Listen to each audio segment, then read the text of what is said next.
Hello, my name is Iman Mikumba and I'm from Dar es Salaam, Tanzania.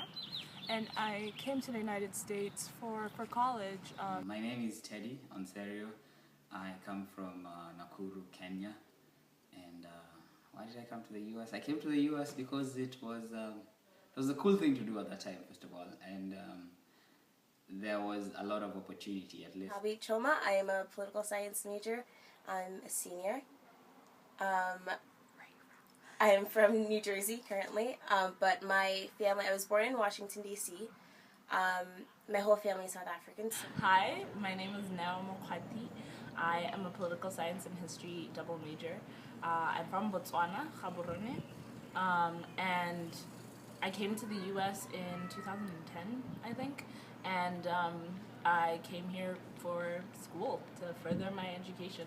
Hi, my name is Alashiba O'Day. I am a senior here at Williams, Asian Studies major in pre-med.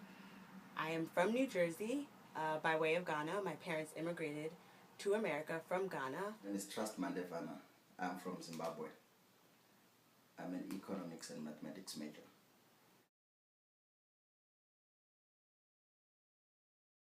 It was a real shock, but the effect could have been greater if I was in my senses. I was not in my senses, honestly. Because this was my first time everything. First time on an airplane, first time to leave Zimbabwe, first time. Everything was just the first time. So I couldn't sort of feel the shock that much. Mm-hmm. So when I came here, basically what I saw is, okay, everybody's white pretty much, which was the opposite of Zimbabwe. And then the next thing is the food is so different. The next thing is I have to speak in English 24/7, which was just not good for me. So yeah, my first few days were just rough. Yeah. I just wanted to be alone by myself, and at some point I felt like, you know what, I better go home. I wish I could go back right now. It wasn't all that I saw in movies, and that is the impression I got when I was back home. So at least when I was coming to the US and to Williamstown for that matter for the first time, I was surprised that things are still relatively the same. I was also surprised that people were relatively really nice. I guess that's a feature of Williamstown. In terms of culture shock, I think that, yeah, I felt like a lot of at least in terms of my entry, those first few weeks, they kind of had come up with a script of how to relate to me. So they would be like, oh, you're from Tanzania, I've been to this other part of Africa on safari, or they'd talk about like stuff they saw on National Geographic, and I'm like, well, that sounds pleasant, but I don't know anything about, national parks or Zambia, So once we kind of got over that, then we started to form substantive relationships on very superficial things, like our love for certain types of music and, TV shows that we liked. But then there was just kind of always that I felt like with every time I met a new person, and then when they found out that I was from Africa, they would always fall into the script of like, oh, my parents went to this part of Africa. And I found it relatively easy to fit in, at least for the first few days, because there was a lot of support that I did not expect to get. Do I feel like I'm welcome here? No. You don't? I don't feel I'm welcome here. Why do you say that? Because I just don't feel that this is a place I belong. I'd say that I don't care about racial stereotypes and everything, but I feel I always compare my college experience with my high school experience. In high school, I felt welcome. I felt I was part of whatever was happening, and I enjoyed learning more. I felt motivated to learn because I felt I was in an environment where everybody around me, wanted me in. But here, I don't feel that. There is more interest of us me at least, trying to fit into the American system than there is the American students trying to learn more about my culture, So it's always about me trying to fit into the system.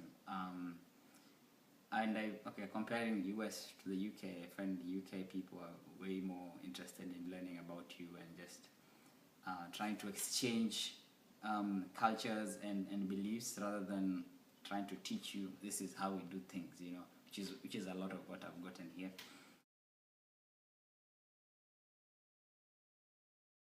I've personally never had a problem identifying myself as South African. I always considered myself South African just because my whole family is.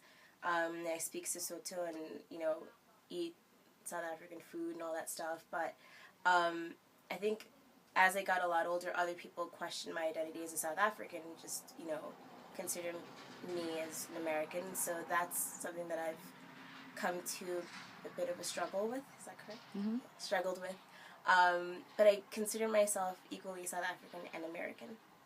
Okay, so growing up, I always knew I was from Ghana because that's where my parents were from, and I have family that still live in Ghana. The closest to me are my cousins and my grandparents, so I visited often growing up. And I never really questioned my Ghanaian identity. I always thought of myself as Ghanaian and American. And I think coming to Williams was the first time I noticed that other people had problems with me claiming both. So I guess that's when I started. I never felt that I was an American, but that's when I started to kind of see that my Africanness could be scaled and rated, and maybe I wasn't, other people didn't think of me as being as Ghanaian or as African as they were. They were higher on. For me, I'm somebody who's I don't care about race. I don't identify myself as black. I identify myself as, African. I identify myself as Zimbabwean. Which I've encountered African Americans in America have been spaces where they are in the extreme minority. So it's not in majority black neighborhoods or majority black schools. Like, it's always been in schools that are majority white. And so in terms of my interactions with black people or African Americans in those contexts, it's always been like there's a certain level, because they're so few, there's a certain level of camaraderie that exists among them, which is like fine and respectable and like great, but like it's on a level of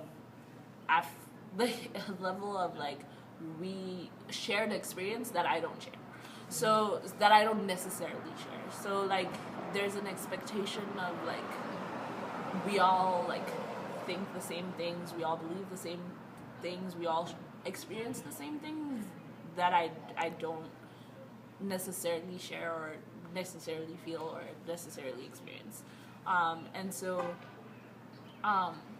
my interactions with African Americans have sometimes gotten like not uncomfortable, but like I just felt like there was an expectation of me, like an expected understanding that I just couldn't always give. Whenever I'm filling out an application, we're all familiar with the ethnicity identity boxes that appear, and I'm always irritated by the fact that there's always one that I feel like I should check, and that is African American, but I don't consider myself to be African American as much as I consider myself to be Ghanaian American. So I always check other and then write in Ghanaian American. Example I always give is like, where would I raise a child? And that's home for me, and for me that's always gonna be Botswana. I would never raise a child in America. But would you ever call America home? No. I wouldn't call America home, and I wouldn't call Zimbabwe home as well. So where do you think is home? Right now, I do not even know, because so when I was in Zimbabwe, I thought it was home, but there were all kinds of things were happening. Things were tough. When I came here, then that's when I sort of got the other view, like what people think of Zimbabwe, and I also got a chance to like I said, analyze the situation at home, whether I would fit. I don't think I would fit. I don't think what I believe now is basically what is happening at home. Because I'm somebody who would want to be in an environment where I can succeed, but at the same time, I can, I'm accepted. In America, I can succeed. There are opportunities out there, and then I can go and grab them. But I don't feel that I would be accepted in the society. I don't feel I would fit in. If you go to Zimbabwe, I cannot succeed. There are closed doors. But I feel I could fit in. So you see, I'm sort of, it's like, I'm at the crossroads. And especially now, after being at liberal arts college in the U.S. for 4 years, your mind is even more expanded and liberalized in ways that are not necessarily compatible with where we're from. And for some people that's okay, but for me, where the way I think, my ideas are very important to who I am, that's something that's kind of irreconcilable. I don't think I'd ever live in South Africa at this point in my life, just because I'm so acclimated to life here. But when I do, I still call South Africa home. I go back home because I was raised in my grandmother's house back home. And, my whole family is there, so I consider it home. But it's just a home that I wouldn't necessarily go back to permanently in the way that, my mom or my aunts do and have. My name is Teddy, and I am Kenyan, and I belong to Kenya. My name is Elishibo Day. I am Ghanaian and American. Hi, my name is Iman, and my home is to be determined. I am Trust. My home is right here within me. I think my home is my heart. My name is Ntavi, and I am South African and American. My name is Nao Mokhati, and I am from Botswana.